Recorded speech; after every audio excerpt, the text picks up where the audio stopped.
მოგესალმებით კოლეგებო, გთხოვთ კენჭი უყაროთ წარმოდგენილ დღის წესრიგს. მე ბატონ გიორგი ბარვენაშვილს ვთქვი, ჩემი ბოლოშია, ხო?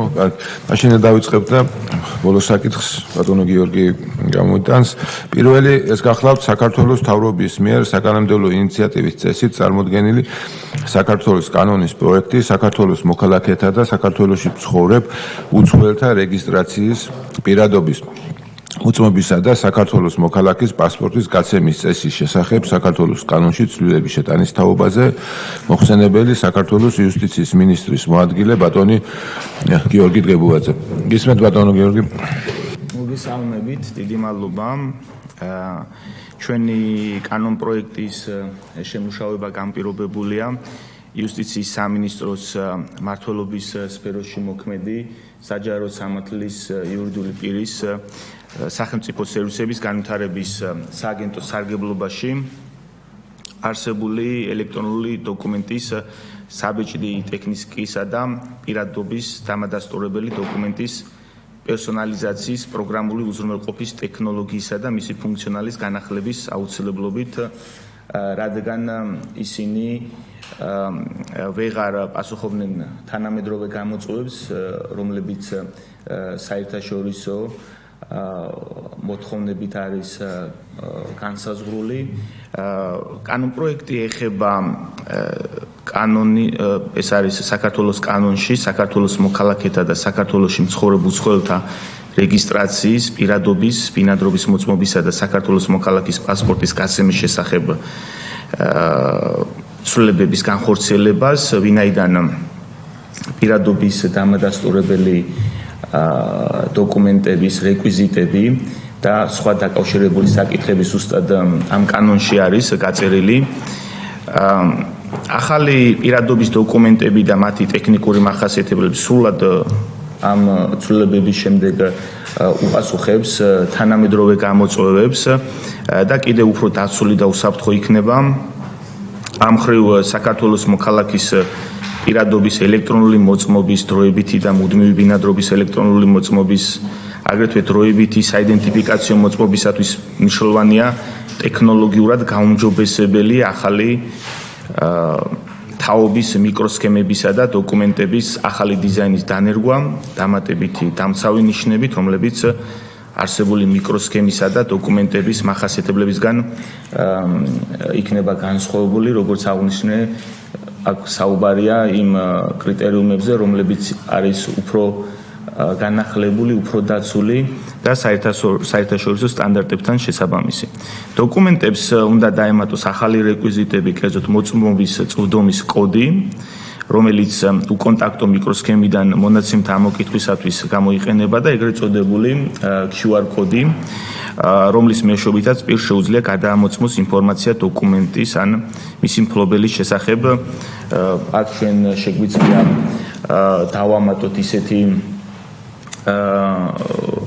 ინფორმაცია, და ისეთი ინფორმაციები, რომლებიც დაკავშირებულია შეზღუდული შესაძლებლობის მქონე პირის სტატუსთან, შეიძლება ის იყოს დაკავშირებული სტუდენტის სტატუსთან და სხვა მნიშვნელოვან ინფორმაციასთან.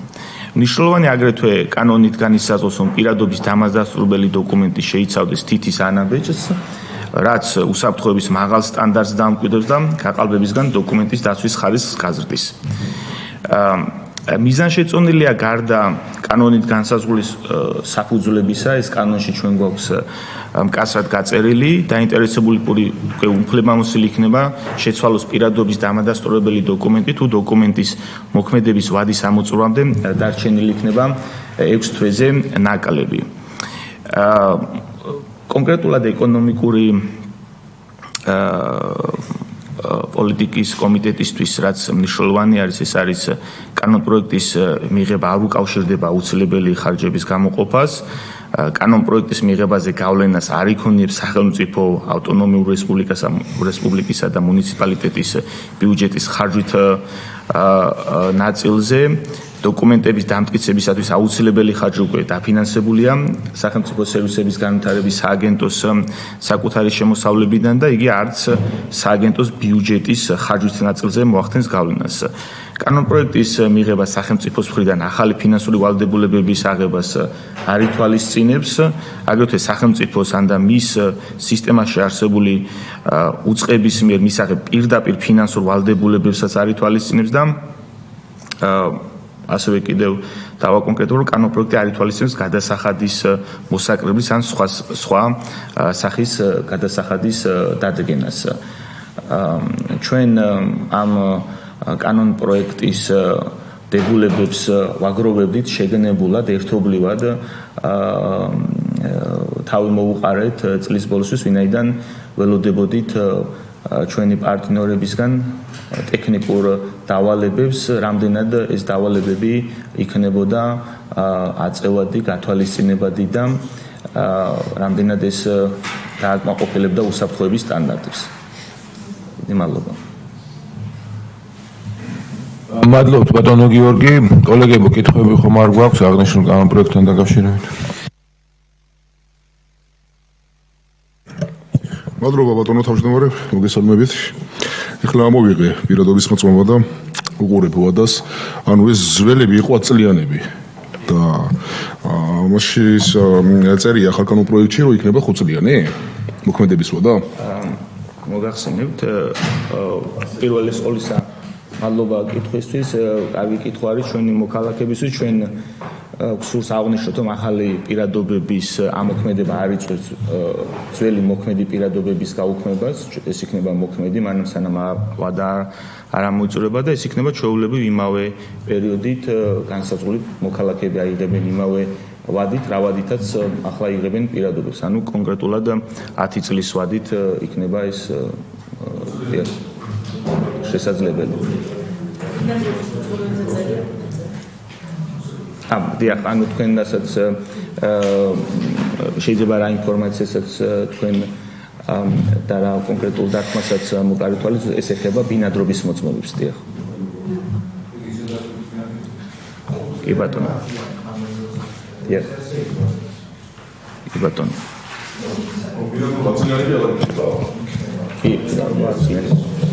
მინდა ვისარგებლო შემთხვევით და თქვენი ვიზიტით კომიტეტზე, როგორც მოგეხსენებათ, ქალთა და ბავშვთა კომისიის ფარგლებში აქტიურად მუშაობთ დემოგრაფიის მიმართულებით სახელმწიფოს მხრიდან ხელშეწყობ ინსტრუმენტებზე და მათ შორის ერთ-ერთი მნიშვნელოვანი კომპონენტი არის მრავალშვილიანი ოჯახების მხარდაჭერა და ამ კუთხით კომისია იუსტიციის სამინისტროსთან ერთად ამზადებს იმ ასე ვთქვათ წამახალისებელ ინსტრუმენტებს, რაც არის როგორც შეღავათიანი პირადობის მოწმობის, გადასახადის პირადობის მოწმობის კომპონენტი მრავალშვილიანებისათვის, ასევე პოტენციურად ავტომატურად სტატუსის მინიჭების საკითხზე და იმედი მაქვს, რომ ამ საკითხს წლის ბოლომდე ასე ვთქვათ სრულყოფილად დავამუშავებთ და შესაძლებლობა ექნებათ მრავალშვილიან ოჯახებს ერთი რომ ავტომატურ რეჟიმში მოხდეს მათი სტატუსის მინიჭება და ამაზე დამატებითი ბიუროკრატია არ იყოს და ასევე ამ სტატუსთან ერთად შემდგომ უკვე ვიმუშაოთ იმ სოციალურ პაკეტებზე, რაც სხვა მიმართულებებითაც არსებობს. და ასევე საშეღავათო პოლიტიკა, რაც არის უშუალოდ პირადობის მოწმობის აღების ხარჯებთან დაკავშირებით, რაც ასევე სხვა ასე ვთქვათ სამიზნე ჯგუფებთან მუშაობს. და დიდი მადლობა მინდა რომ გადავუხადო იუსტიციის სამინისტროსთან ამ საკითხზე მუშაობაზე და სრულყოფილ პაკეტს იმედი მაქვს, რომ წლის ბოლოსთვის უკვე ერთობლივად შევიმუშავებთ. იმედს დავამატებ ძალიან მოკლედ, რომ ნამდვილად ეს ჩვენ ამ საკითხზე მუშაობთ, არის მრავალშვილიანი მშობლების სტატუსის დადგენის ავტომატურ რეჟიმში გადასვლა გარკვეულად რა თქმა უნდა ეს დაკავშირებულია ტექნიკურ სირთულეებთან და ასევე დაკავშირებულია სხვა ისეთ საკითხებთან, რომლებიც მათ შორის უსაფრთხოებას მოიცავს, ვინაიდან აქ საუბარ პერსონალურ მონაცემებზე, საუბარი ასევე პერსონალურ მონაცემებთან დაკავშირებულ სხვა საკითხებზე და რა თქმა უნდა იუსტიციის სამინისტრო მაქსიმალურად ყველაფერს გააკეთებს, რომ სტატუსის დადგენასთან ერთად მრავალშვილიანი მშობლები სარგებლობდნენ გარკვეული შეღავათებით. თქვენ იცით ეს ნაწილი არის დადგენილი საკანონმდებლო აქტებით და ნაწილი არის დადგენილი კანონქვემდებარე აქტებით და ჩვენ ამ მიმართულებით აქტიურად გავაგრძელებთ მუშაობას. კარგით, რამე დამატებითი დაზუსტება ხომ არ გვინდა, რაიმე კითხვები ხომ არ გვაქვს? მაშინ კოლეგებო, გთხოვთ კენჭი უყაროთ აღნიშნულ კანონპროექტს. მადლობთ. მეორე საკითხი გახლავთ საქართველოს მთავრობის მიერ საკანონმდებლო ინიციატივის წესით წარმოდგენილი საკანონმდებლო პაკეტი საქართველოს კანონის პროექტი ნარჩენების მართვის კოდექსში ცვლილების შეტანის შესახებ მოხსენიებელი გარემოს დაცვისა და სოფლის მეურნეობის მინისტრის მოადგილე ბატონი ზურაბ ეზუგბაია. გისმენთ ბატონო ზურაბ. მოგესალმებით, დიდი მადლობა. წარმოგიდგენთ ნარჩენების მართვის კოდექსში ცვლილების კანონპროექტს. ეს კანონპროექტი შეეხება პრინციპში გარკვეული ხარვეზის შევსებას საკანონმდებლო აქტში და შეეხება მეათე მუხლს, რომლითაც გათვალისწინებულია რამოდენიმე სპეციალური ნორმა, რომელიც აძლევს საშუალებას საქართველოს მთავრობას უფრო მოქნილად მართოს სახიფათო ნარჩენებთან დაკავშირებული ურთიერთობები. კერძოდ კოდექსის ამოცანებთან ძირითად ამოცანებთან მიმართებით ეს არის გარემოს და ადამიანის ჯანმრთელობის დაცვა. აი ამ ამოცანის დაცვის მიზნით შესაძლებელი ხდება განსაკუთრებულ შემთხვევაში აიგზავნოს ან შეიზღუდოს გარკვეული პროდუქტის ბაზარზე განთავსება ან და ვაჭრობა. მინდა ხაზგასმით აღვნიშნო, რომ კოდექსი უკვე შეიცავს ამ ნორმას. პროდუქტების ბაზარზე განთავსების ნაწილში ემატება მხოლოდ ვაჭრობა. ანუ თავდაპირველად, როგორც ჩანს, მიჩნეული იქნა, რომ ბაზარზე განთავსება იქნება საკმარისი, რომ სულად მართოს ნებისმიერ ტიპის ასეთ ტიპის პროდუქტთან დაკავშირებული ურთიერთობები. ამ ეტაპზე ჩვენ ვხედავთ, რომ მთავრობას სჭირდება უფრო მეტი შესაძლებლობები იმისათვის, რომ მოქნილად მართოს მათ შორის რიტეილის ან ვაჭრობის სეგმენტი იმ პროდუქტებთან მიმართებაში, რომლებიც ადამიანის ჯანმრთელობისთვის ან გარემოსთვის ესე იგი ამ სახიფათო ნარჩენებს წარმოქმნიან. ესეთი გადაწყვეტილების მიღება დაიშვა მხოლოდ დაინტერესებულ მხარეებთან კონსულტაციების ჩატარებით, აუცილებელი კოდექსის მიზნებისთვის და კოდექსის მიზნების დაცვით და მხოლოდ პროპორციული ზომით, იმ პროპორციით თუ რა ინტერესი არის დასაცავი. ზომები უნდა იყოს მისაღები. გარდა ამისა, იგივე მუხლი შეიცავს საქართველოს მთავრობის შესაძლებლობას, ასე ვთქვათ, რბილი რეგულირების კუთხით, ეს არის სუბსიდიები და პოზიტიური რეგულირების მექანიზმები. კანონის ამოქმედება, პროექტი ითვალისწინებს კანონის ამოქმედებას გამოქვეყნებისთანავე, ვინაიდან 1 იანვრიდან უკვე გარკვეული რეგულაციები ტექნიკურ რეგლამენტებში იქნება ამოქმედებული და მათთან მიმართებით, ესე იგი მართვის რეჟიმი მექანიზმი რო იყოს მოწესრიგებული, გთხოვნა არის, რომ ეს ცვლილება კოდექსში იქნეს შეტანილი. გთხოვთ ხარდაჭერას მზად ვარ კითხვებისთვის. ვარ გასაგებია, მეკითხვა არ მაქვს, თქვენ რაიმე კითხვა? გამაზუსტებელი, უბრალოდ რო გითხრათ რამდენიმე მაგალითი, აი საყოფა ცხოვრებრივ დონეზე რა პროდუქციას გულისხმობთ? რაც აიგრძალება. ერთ-ერთი პროდუქტი, რომელიც ეს ნორმა იქნება ზოგადი გამოყენების, ანუ სხვა სიტუაციაში, სხვა პერიოდში შეიძლება ასე ვთქვათ, ხანძრივ პერიოდში, შეიძლება ხანმოკლე პერიოდში მთავრობას მიეცემა საშუალება მართოს მსგავს ნარჩენებთან დაკავშირებული საკითხები და შეზღუდოს ან აკრძალოს იმპორტი ან წარმოება, ეს არის ბაზარზე განთავსება, ასევე ვაჭრობა, ანუ რიტეილი წარმოებული პროდუქციის ან იმპორტირებული პროდუქციის ქვეყნის შიგნით ესე გადაადგილება და გადაყიდვა. ერთ-ერთი მაგალითი შეიძლება იყოს სახიფათო პლასტიკის ერთჯერადი პროდუქციის ის სახეობები, რომლებიც იქნება აკრძალული ან რომელთა შესყიდვა იგივე სახელმწიფო ორგანოების მხრიდან იქნება შეზღუდული. სამმავლოდ ტექნიკური რეგლამენტებით მოწესრიგდება ეს საქართველოს მთავრობის მიერ. საუბარია ერთჯერადი პლასტიკის იმ სახეობებზე, რომლებიც წარმოქმნის ძალიან მრავალრიცხოვან, ძალიან სახიფათო ნარჩენებს, არის წყარო მიკროპლასტიკის წარმოქმნის და საფრთხეს შეიცავს როგორც ნარჩენების მართვის, ასევე ადამიანის ჯანმრთელობის კუთხით. უფრო ზუსტად რო ვთქვა, ეს არის ამ ეტაპზე მრავალჯერადი კონსულტაციების შედეგად ჩვენ მივედით იმ ბიზნეს სექტორთან შეთანხმებაზე, რომ ნაკლებად სენსიტიური სეგმენტი, ეს არის ერთჯერადი თებშები, ჩანგლები, დანები, საწრუპები, აი ესეთი სეგმენტი იქნება აკრძალული. ახლა ამასთან დაკავშირებით ეძლევა ბიზნეს სექტორს ამოყიდვის საშუალება, ანუ იმ მარაგების, რომელიც თქვათ იმპორტის აკრძალვამდე იქნება შემოტანილი, მაგრამ ამის აკრძალვის უпростоთ ამოყიდვის პერიოდის დასრულების შემდგომ უნდა იმართოს უკვე შიგნით ვაჭრობაც, რომ არ იყოს სალაპარაკო აი ეს ძველი მარაგია ან სხვა მოტივით. ანალოგიურად არის აი თქვენ რასაც მიმანიშნებით ეს ერთჯერადი ჭიქები შეიძლება სახელმწიფო სექტორმა თვით შეზღუდვა განახორციელოს და შესყიდვაზე თქვას უარი, რასაც ჭირდება საკანონმდებლო საფუძველი. ბოთლებს შეეხება დიახ, პლასტიკის ჭიქები და ბოთლები, ანუ სახელმწიფო სექტორი, საჯარო სექტორი გვინდა რომ გახდეს, ასე ვთქვათ, მაგალითის მომცემი და ერთ-ერთი მოწინავე იმ კუთხით, რომ ნარჩენების მართვის ხრივ გადაიდგას ნაბიჯები და ასევე პლასტიკის შეზღუდვა მოხდეს. თუმცა მინდა აღვნიშნო, რომ განთავსების ნაწილში უკვე კანონპროექტი მოქმედებს, აქ საუბარია, რომ ვაჭრობის კომპონენტი ემატება და უფრო გასაგები ხდება ეს. ანუ ლოგიკურად თუ არ განათავსებ, ვერ ივაჭრებ. მადლობთ კოლეგებო, თუ დამატებითი დაზუსტებები არ გვინდა, გთხოვთ კენჭი უყაროთ აღნიშნულ კანონპროექტს. მადლობა, მე მინდა მესამე საკითხი ბატონ ირაკლის თხოვა რომ მოგახსენოს. მოგესალმებით კოლეგებო.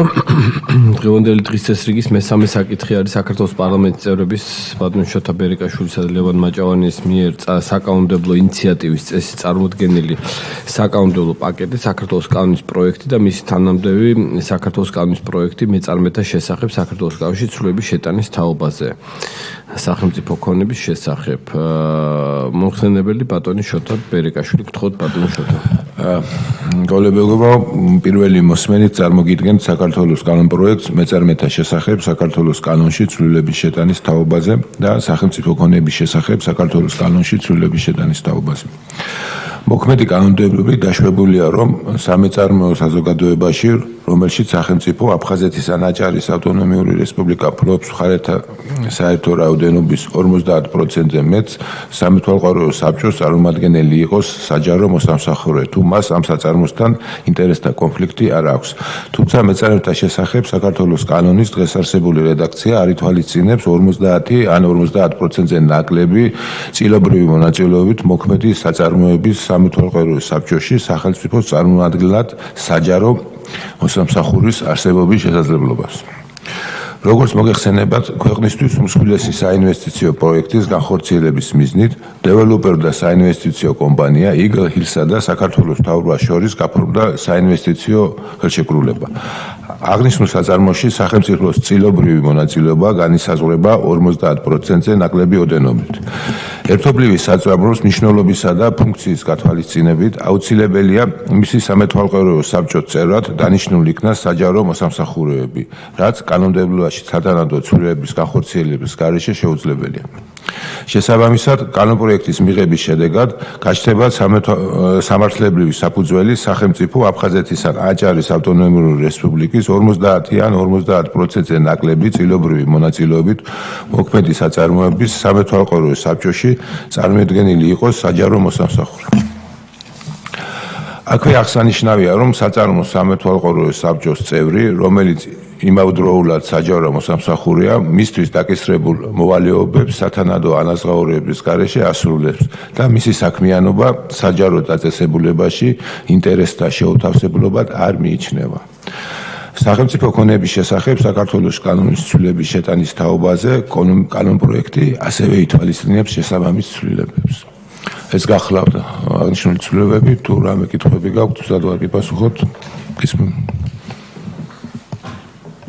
არა, ნუ ეს ცვლილება კი ბატონო პრობლემა არ არის, უბრალოდ ცოტა შეიძლება გავცდეთ თემას, მაგრამ 50% რო არ გვაქვს ამ კონკრეტულ საწარმოში, ის უფრო მაწუხებს სიმართლე გითხრათ, ვიდრე თავად საჯარო მოხელის დანიშვნის შესაძლებლობა. ახლა ეს კი ბატონო იყოს ასეთი. თავად ეს რომ არ იყო, ასე ვთქვათ, კანონში დაზუსტებული, კიდევ ერთხელ ხომ არ ადასტურებს იმ ფაქტს, რომ ასეთი დიდი ოდენობით, ანუ ჩვენი საკუთარი, ასე ვთქვათ, მიწით ერთობლის საწარმოში შესulis შემთხვევაში რამდენად გამართლებული იყო 33%-ზე დათანხმება ეს უფრო მადარდებს და რამდენად სადამთავრობამ სხვა ალტერნატივების მოძიება და რამდენად იყო შესაძლებელი მათ შორის ისეთი ინვესტორის მოძიება, რომელიც 51%-იან წილობრივ მონაწილეობასაც დათანხმდებოდა.